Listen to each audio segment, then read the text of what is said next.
Cuando perdemos algo, pues nos alteramos un poco, ¿no? Y nos ponemos a buscarlo hasta que lo encontramos. Si pierdo mi teléfono, no encuentro mi teléfono, pues mi esposa me dice, pues ¿dónde lo dejaste? Pero lo buscamos, márcame, suena y lo encontramos, ¿no? En la palabra hay una parábola de una mujer que tenía 10 dracmas, 10 monedas de plata, y perdió una de ellas. Esto era muy importante para ella porque representaba su matrimonio, era su dote. Con esas 10 monedas hacía un adorno que se ponía y la identificaban como mujer casada. Y sería el equivalente a que alguien perdiera ahora su anillo de boda, ¿no? Entonces dice la palabra que se puso a buscarla diligentemente, barrió toda la casa hasta que la encontró, y entonces ya se alegró y lo fue a compartir. El hombre, el ser humano, perdió algo muy, pero muy valioso, mucho más que esa moneda o mucho más que perder su celular.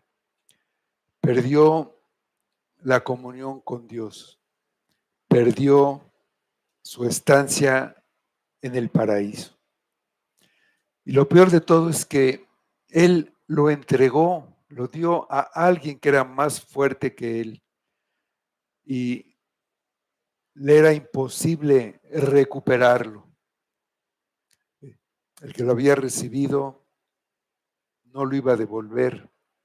La única manera era que fuera recobrado por alguien más fuerte que aquel al quien él había entregado este dominio, alguien que pudiera pues recuperarlo, ¿no? Hacer lo posible para recuperarlo. Y eso fue lo que sucedió. El que lo recuperó, lo recuperó y no se quedó con él, que algo que ya le pertenecía por derecho, sino quiso compartir con el hombre lo que él había recuperado y le dijo, ven conmigo. Y aquí vamos a disfrutarlo juntos. Vamos a Hebreos 2, del 5 al 9.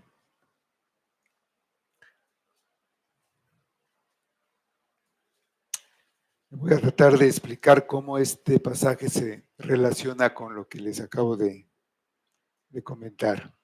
Dice el pasaje, dice la palabra de Dios, porque no sujetó a los ángeles el mundo venidero, acerca del cual estamos hablando, pero alguien testificó en cierto lugar diciendo, ¿qué es el hombre para que te acuerdes de él? ¿O el hijo del hombre para que le visites? Le hiciste un poco menor que los ángeles, le coronaste de gloria y de honra, y le pusiste sobre las obras de tus manos. Todo lo sujetaste bajo sus pies. Pero en cuanto le sujetó todas las cosas, nada dejó que no sea sujeto a él, pero todavía no vemos que todas las cosas le sean sujetas. Pero vemos a aquel que fue hecho un poco menor que los ángeles, a Jesús, coronado de gloria y de honra, a causa del padecimiento de la muerte, para que por la gracia de Dios gustase la muerte por todos. Vamos a orar. Amado Padre, te damos gracias por Jesús, nuestro Salvador, nuestro Redentor. Gracias por su obra de redención. Y Él es el verdadero y auténtico Rey de todo. Y estamos unidos a Él, a Cristo, por medio de la fe, y gracias a esa unión, pues podemos disfrutar empezando de la salvación y de toda la creación. Ayúdanos, Padre, acláranos en tu palabra toda tu providencia, toda tu gracia, toda tu misericordia, y obra por medio de tu Espíritu, Señor. Ayúdanos a llevar esta palabra a nuestro corazón y a gozarnos por lo que Cristo recuperó para nosotros. Pedimos que todo esto sea para tu gloria y para edificación de tu pueblo. Lo pedimos en nombre de Cristo. Amén. Poniendo la perspectiva correcta sobre el lugar de los ángeles dentro del orden de la creación, son inferiores al Hijo, a quien Dios dio ese título de Hijo, como el unigénito Hijo de Dios, porque es Dios y es quien creó a los ángeles, y ellos, los ángeles, lo adoran. El autor describió a los creyentes como los herederos de la salvación y a los ángeles como enviados a su servicio, al servicio de los que heredaron la salvación. Ahí en Hebreos 1:14 dice: no son todos espíritus ministradores enviados para servicio a favor de los que serán herederos de la salvación, esto refiriéndose a los ángeles. Pero el unigénito Hijo de Dios es superior a los profetas y a los ángeles, y es por quien Dios habló su palabra. Él es Dios hecho hombre para purificar nuestros pecados por medio de sí mismo, por lo que debemos atender con diligencia lo que hemos oído de Él. Si no lo hacemos, estaremos descuidando la gran salvación que Él mismo anunció y luego fue confirmada por Dios, que dio testimonio juntamente con los testigos que habían visto la obra de Cristo y los acompañó por medio de señales y prodigios. Esa gran salvación se refiere a la salvación del pecado y entrar ya libres de la maldición del pecado a la vida eterna, en la que seremos herederos junto con Cristo de lo que Él recuperó para nosotros y que el hombre había perdido con la caída en el pecado. Si somos negligentes y no atendemos el Evangelio, no podremos escapar del justo juicio de Dios y no alcanzaremos la salvación. Después de darnos esta advertencia, el autor regresa al tema de los ángeles, pero ahora no para contrastar a los ángeles con Cristo, sino para contrastar a los ángeles con los hombres. Y dice nuestro pasaje, versículos 5-8.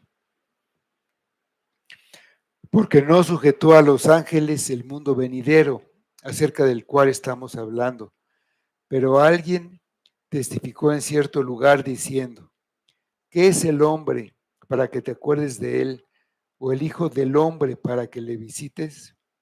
Le hiciste un poco menor que los ángeles, le coronaste de gloria y de honra, y le pusiste sobre las obras de tus manos. Todo lo sujetaste bajo sus pies, porque en cuanto le sujetó todas las cosas, nada dejó que no sea sujeto a él, pero todavía no vemos que todas las cosas le estén sujetas. Al hablar del mundo venidero, pues lo primero que nos viene a la mente es el futuro, cuando Jesús regrese a la tierra. Pero el escritor de Hebreos dice que los creyentes son herederos de la salvación. La heredarán en el mundo por el porvenir, y eso para nosotros pues, todavía sigue siendo futuro. Pero la salvación es parte de la era en la que Jesús gobierna como soberano. Y esa era es ahora. La salvación ya la tenemos ahora.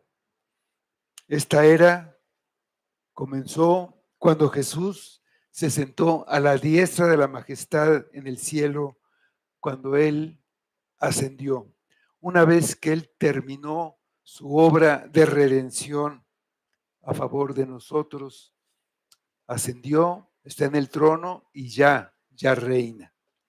Es esto a lo que el escritor se refiere cuando dice acerca del cual estamos hablando, de ese mundo en el que Cristo reina en el presente. Desde el principio, el destino de los ángeles nunca fue señorear sobre la creación.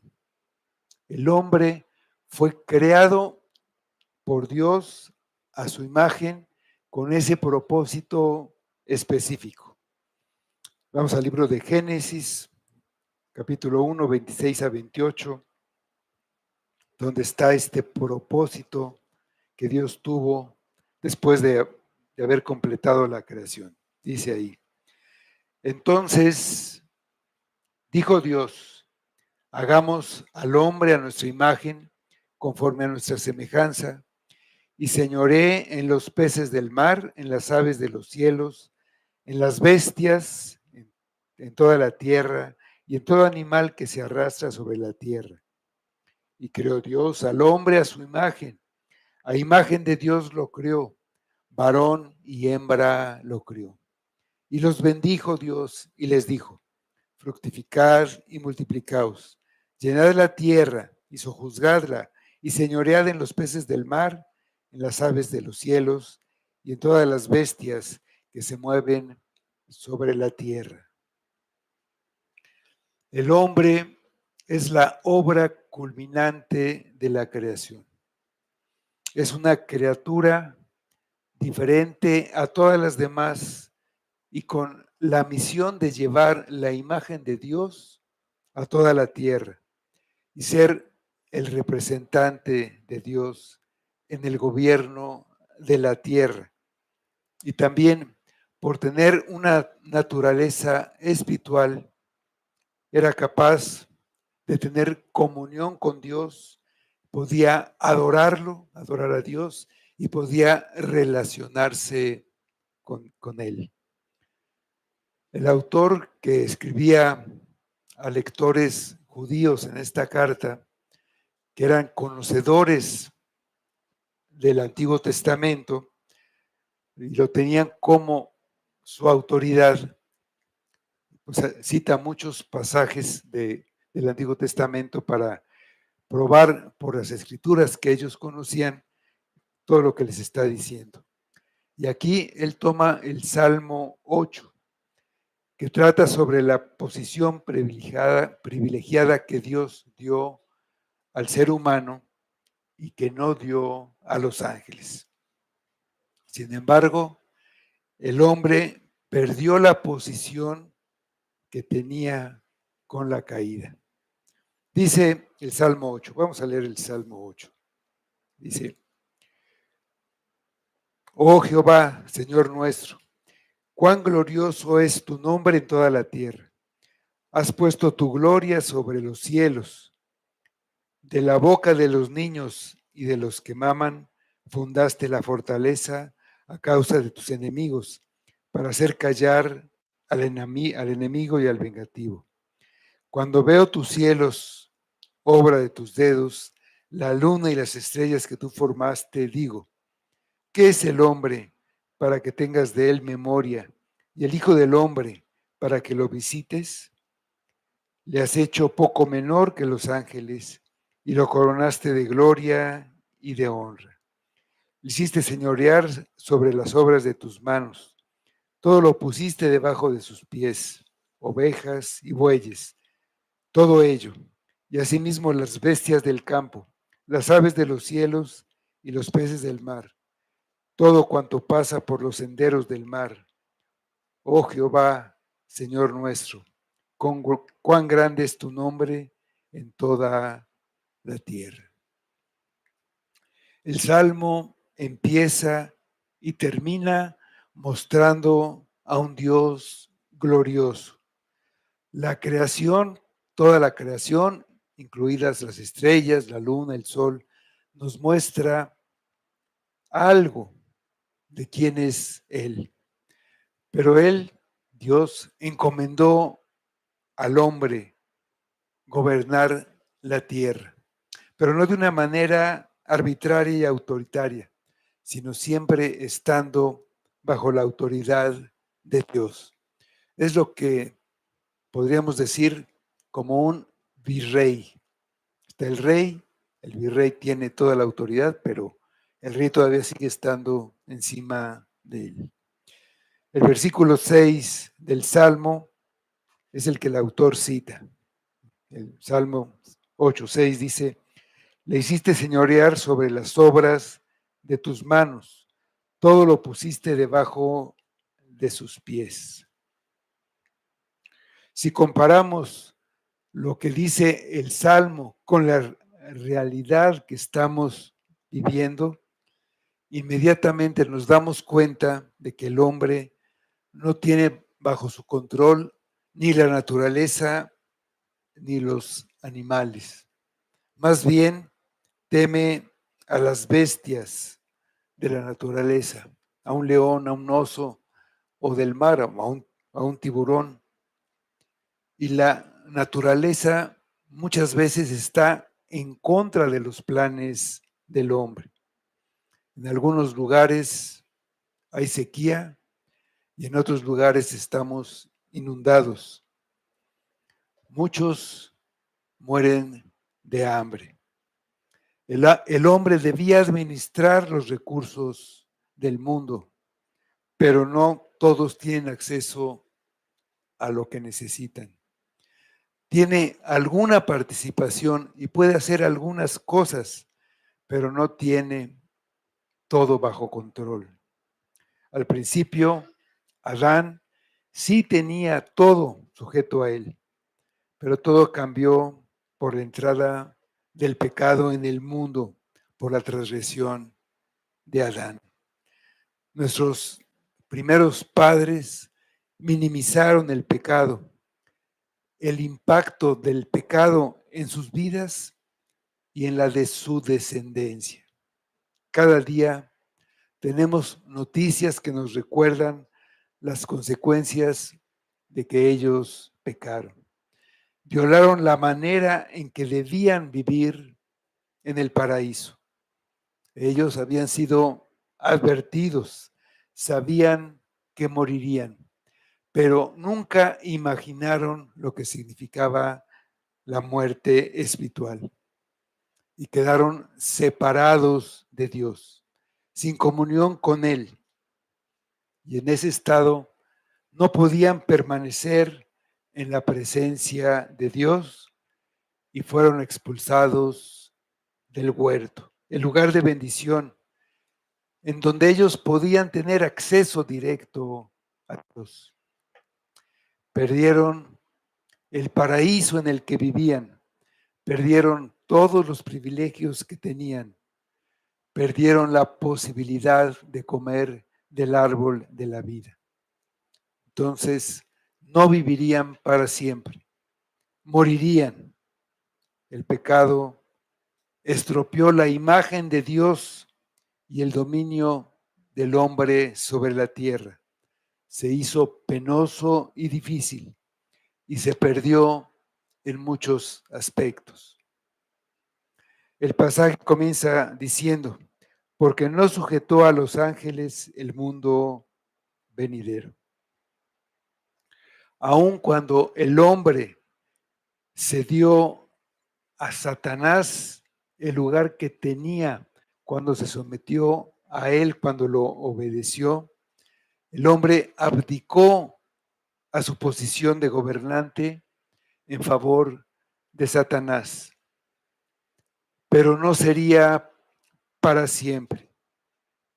Como sabemos, los planes de Dios no cambian y este plan no cambió. Dios no cambió de parecer y ese hombre que falló es en el cual Dios pondría el gobierno del mundo venidero, como lo había planeado desde el principio.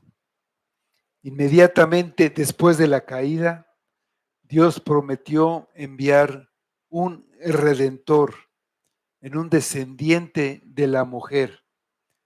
Vendría a deshacer las obras del diablo y resolvería la anarquía en la que quedó sumido el mundo.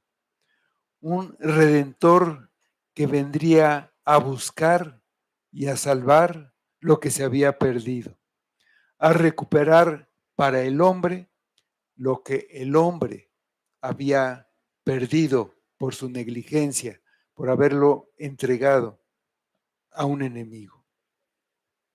En el Salmo 8, David, por el Espíritu de Dios, entiende que a pesar de todo, el hombre es aún el Señor de la creación y le asombra ver el contraste entre el pensamiento de Dios y la evidente debilidad e insignificancia del hombre, tal como se veía después de la caída. Dice, ¿qué es el hombre? Que te acuerdes de él. David escribe en primer lugar la gloria de los cielos, la obra de Dios en la creación. Contempla la obra de las manos de Dios, los cielos, la luna y las estrellas, todas y cada una puestas en su lugar. Luego compara estos cuerpos celestes con el hombre, que es como una minúscula partícula de polvo. Y sin embargo, Dios se acuerda y se preocupa por él. Pero no es el tamaño lo que importa, es la dignidad, el valor que tiene. Y tiene esa dignidad y ese valor por la imagen de Dios en ellos.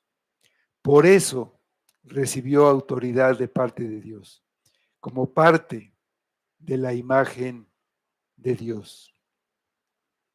Con la caída, el hombre cambió, pasó a ser mortal, pero a pesar de su aparente insignificancia, el propósito para él de parte de Dios no cambió, a pesar de haber pecado.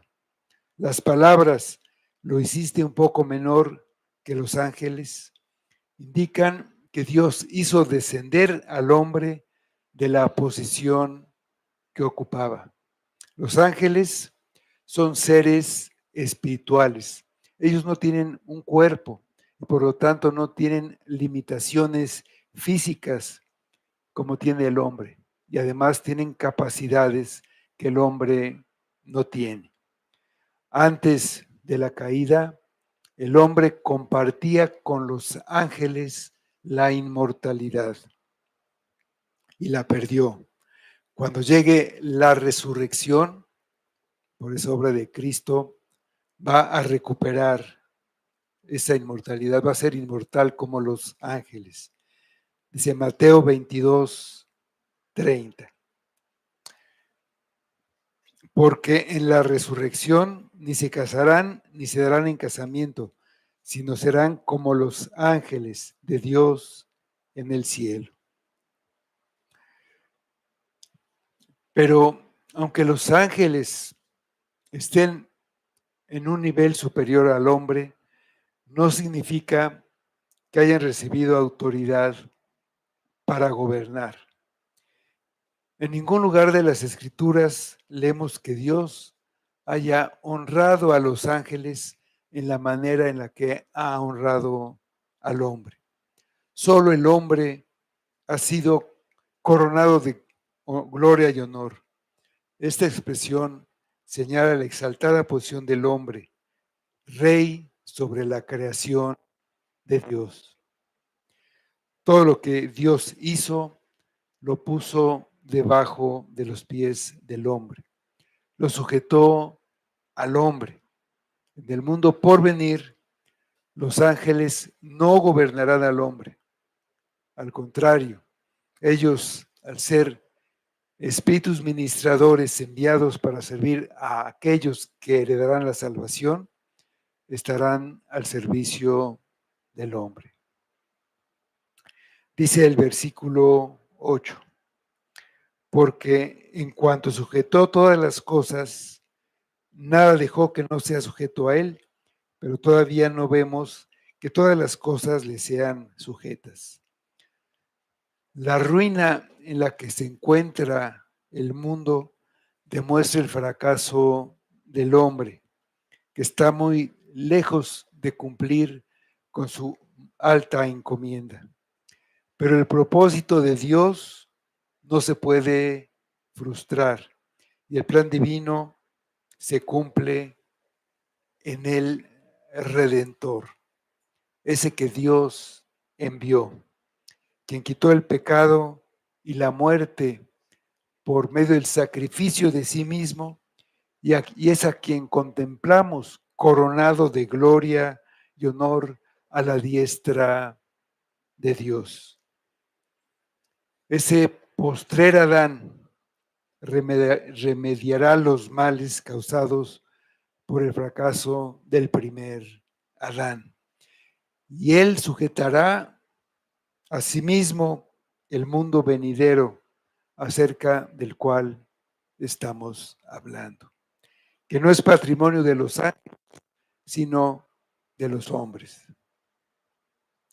En la frase, ¿qué es el hombre para que te acuerdes de él? O el hijo del hombre para que le visites. Hombre es la palabra común para el género humano y se refiere a la humanidad y no al título divino de Cristo.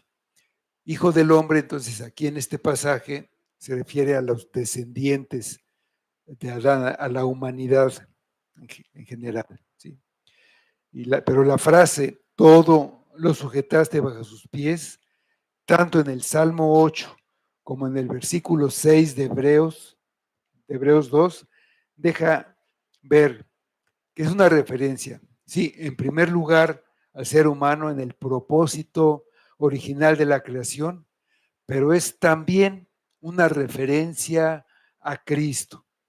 El verdadero destino del hombre se cumple por medio de Cristo, que fue hecho hombre, Dios hecho hombre. Es un hombre, un ser humano, pero es al mismo tiempo Dios. Entonces, el Salmo 8 es un salmo mesiánico.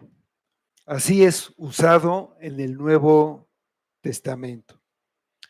Jesús mismo lo usó cuando los muchachos se pusieron a gritar, cuando él venía entrando a Jerusalén, en el templo, y gritaban, Hosana al Hijo de David. Los escribas y los fariseos y los sacerdotes se indignaron y Jesús les dijo, ¿nunca oísteis de la boca de los niños y de los que maman perfeccionaste la alabanza? Ahí está citando el versículo 2 del Salmo. Pablo citó el mismo Salmo aplicándolo a Cristo en varias partes. En 1 Corintios 15:27, donde dice, porque todas las cosas las sujetó debajo de sus pies. Y cuando dice que todas las cosas han sido sujetadas a él, claramente se exceptúa aquel que sujetó a él todas las cosas. Y en Efesios 1:22, también Pablo escribió, y sometió todas las cosas bajo sus pies y lo dio por cabeza sobre todas las cosas a la iglesia. Entonces, ese hombre que recupera y que es el verdadero rey, no es el ser humano común, es Cristo. Y nosotros unidos a Cristo. Él es la cabeza, somos parte de su cuerpo, somos eh, los reyes de la creación, pero el Hijo es el que es coronado. Dice el autor al final del versículo 8, refiriéndose al ser humano, que a pesar del destino que le designó Dios, todavía no vemos que todas las cosas le sean sujetas, dice en el versículo 9, pero vemos a aquel que fue hecho un poco menor que los ángeles, a Jesús, coronado de gloria y de honra, a causa del padecimiento de la muerte, para que por la gracia de Dios gustase la muerte por todos. Aquí habla de Jesús. Jesús cumplió cabalmente el Salmo 8, siendo superior a los ángeles, por cuanto Él es el creador de los ángeles, siendo Dios en su encarnación, fue hecho poco menor que los ángeles. Él se identifica con los hombres, totalmente identificado, idéntico, es igual a un hombre, se hizo hombre. Dice el Filipenses 2, del 6 al 9, el cual, siendo en forma de Dios, no estimó el ser igual a Dios como cosa que aferrarse, sino que se despojó a sí mismo, tomando forma de siervo, hecho semejante a los hombres, y estando en la condición de hombre, se humilló a sí mismo, haciéndose obediente hasta la muerte y muerte de cruz. Por lo cual, Dios también le exaltó hasta lo sumo y le dio un nombre que es sobre todo nombre, para que en el nombre de Jesús se doble toda rodilla de los que están en los cielos y en la tierra y debajo de la tierra. Y toda lengua confiese que Jesucristo es el Señor, para gloria de Dios Padre. Cristo se humilló a sí mismo, poniendo a su Padre y la voluntad del Padre por encima de cualquier consideración personal. Antes de cualquier cosa, honró a su Padre. Con su obediencia demostró que lo amaba más que a sí mismo y entregó todo. Se despojó del ser igual a Dios y se hizo un simple hombre mortal. Así, por un tiempo se hizo inferior a los ángeles. Se entregó a sí mismo, se hizo siervo, el siervo sufriente, muriendo la muerte más humillante. Y por haberse humillado, Dios lo exaltó a lo sumo. Primero está la humillación y luego la exaltación. No puede haber exaltación sin humillación. Los que quieren servir a Dios deben despojarse de lo que son para que no sean ellos los que se lleven la gloria, sino Dios. Debe ser evidente que Dios hizo lo que quería hacer utilizando siervos inútiles y no es una obra o un mérito humano.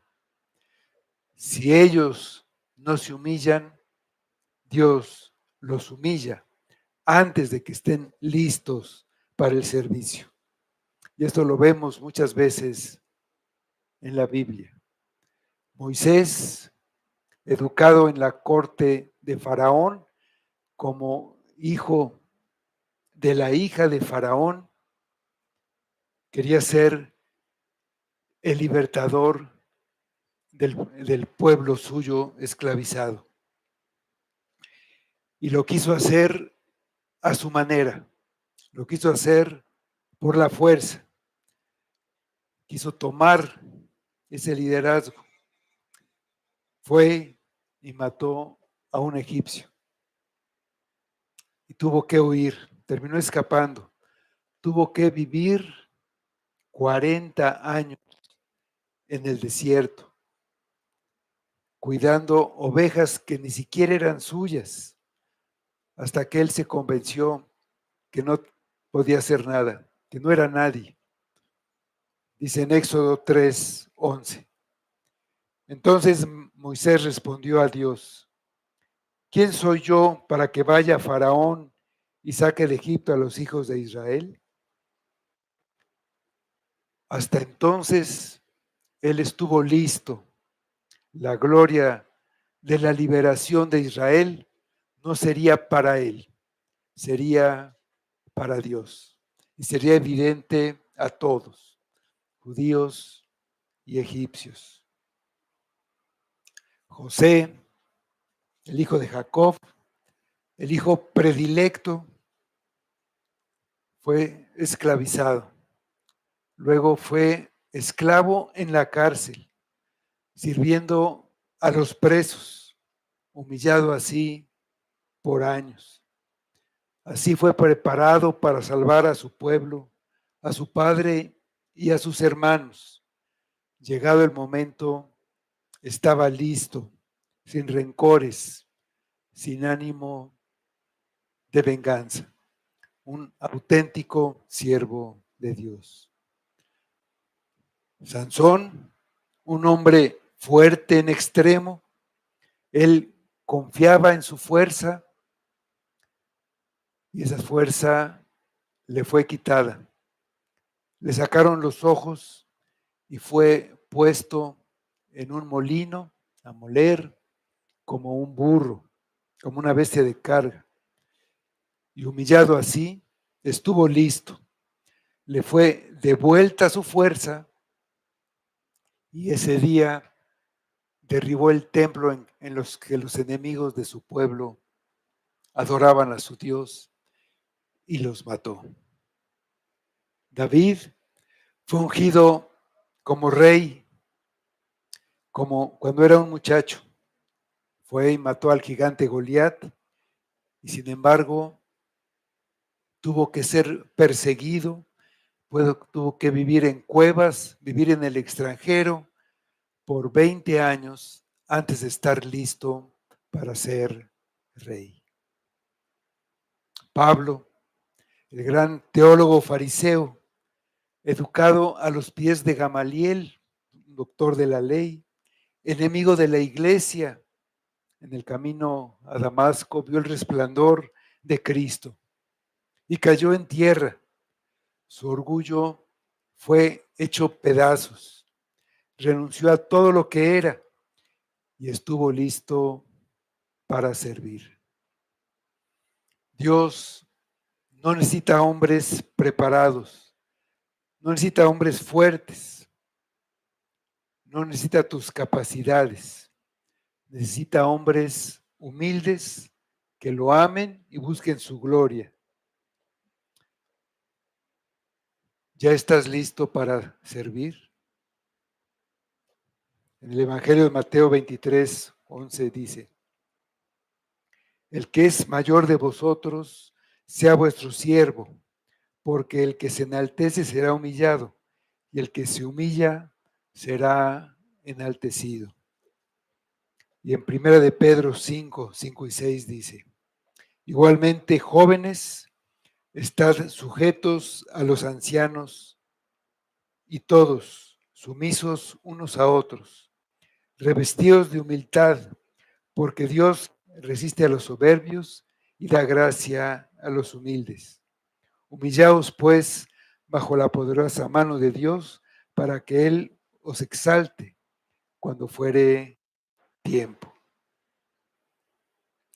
Cristo, al que en el capítulo 1 se le da el título de Hijo, aquí es llamado con el nombre de Jesús, su nombre terrenal, su nombre de humillación.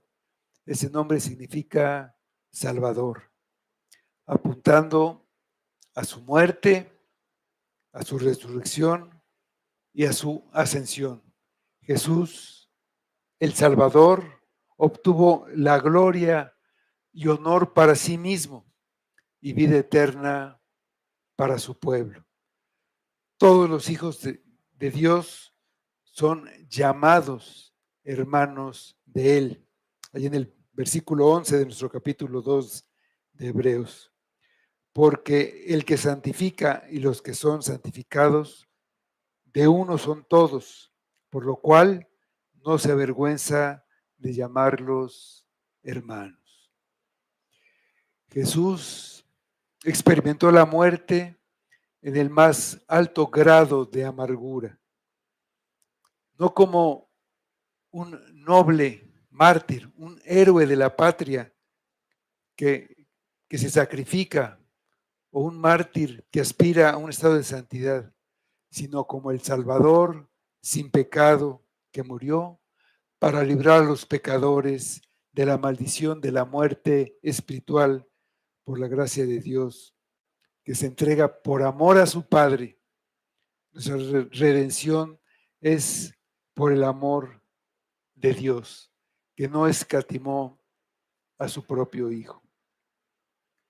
Completada su obra, Cristo dejó de ser inferior a los ángeles y fue coronado de gloria y honor en el lugar más alto del universo, con todo puesto a sus pies a causa de su obra redentora, humillándose, haciéndose como uno de nosotros, y así recuperó para nosotros lo que nosotros perdimos en el huerto. En Génesis vemos las maldiciones que cayeron sobre el hombre y sobre el mundo por causa del pecado. El hombre falló en la administración de la creación que Dios le encargó y Dios lo llamó a cuentas. El daño fue enorme. Toda la creación fue afectada. Cristo cumplió toda la ley y murió por nosotros, pagando toda la cuenta. Se sienta en el trono. Todo le fue sujeto debajo de sus pies. Las maldiciones desaparecen. El hombre tiene acceso al árbol de la vida y el hombre reina junto con Cristo en el mundo venidero. Dice Apocalipsis 22, versículos 2, 3, dice, en medio de la calle de la ciudad y a uno y al otro lado del río estaba el árbol de la vida, que produce 12 frutos, dando cada mes su fruto, y las hojas del árbol eran para la sanidad de las naciones. Y no habrá más maldición, y el trono de Dios y del Cordero están en ella, y sus siervos le servirán. Ahí en el versículo 5, no habrá allí más noche, y no tiene necesidad de luz de lámpara, ni de luz de sol, porque Dios, el Señor, los iluminará y reinarán por los siglos de los siglos. El destino inicial para el hombre se cumplirá, pero su destino está ligado a Cristo. Si confía en Cristo y lo ama como el único digno de ser amado, porque Él nos amó primero y se entregó a sí mismo por nosotros, reinará junto con Cristo. Dice en 2 de Timoteo 2:12. Si sufrimos, también reinaremos con Él. Si le negaremos, Él también nos negará. El hombre perdió el paraíso. Cristo lo recuperó para nosotros. El mundo ahora todavía es un desastre, pero hay esperanza. El orden será restaurado. Y nuestra esperanza debe estar entonces en el mundo venidero, en el mundo restaurado, no en este mundo presente en el que estamos viviendo.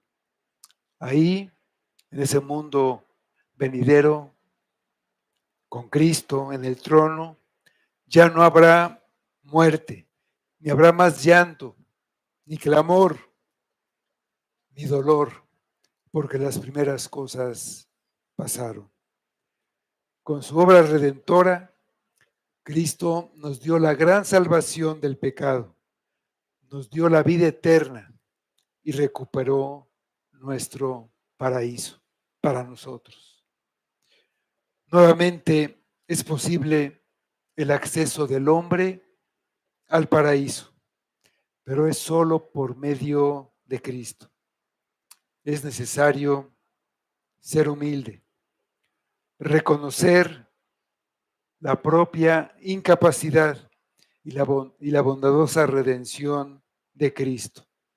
Es por medio de la fe en Cristo, una fe que produce arrepentimiento, que es darle la espalda al pecado y abandonarla.